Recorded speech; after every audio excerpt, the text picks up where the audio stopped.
नाशिकमध्ये कृषी मंत्री माणिकराव कोकाटे यांनी मंगळवारी मुख्यमंत्री देवेंद्र फडणवीस आणि उपमुख्यमंत्री अजित पवार यांच्या वाढदिवसानिमित्त कृषी समृद्धी योजनेची पत्रकार परिषद घेत घोषणा केली। पिकवा, प्रक्रिया करा आणि कमवा असा स्पष्ट संदेश देत ही योजना शेतकऱ्यांसाठी नवा विकास मार्ग मोकळा करते।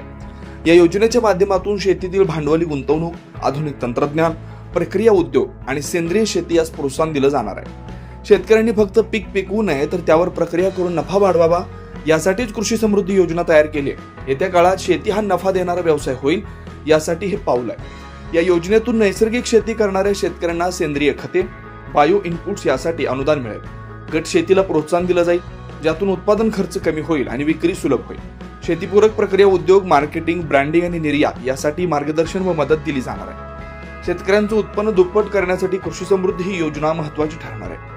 पीक विमा योजनेतील बचतीतून मिळालेल्या निधीतून ही योजना अंमलात आणली जाणार आहे। राज्यातील शेतकऱ्यांना नवसंजीवनी मिळण्याची आशा आहे। पायाभूत सुविधा, भांडवली गुंतवणूक आणि सेंद्रिय शेतीचं त्रिसूत्री धोरण हे कृषी समृद्धीचं यश ठरवेल।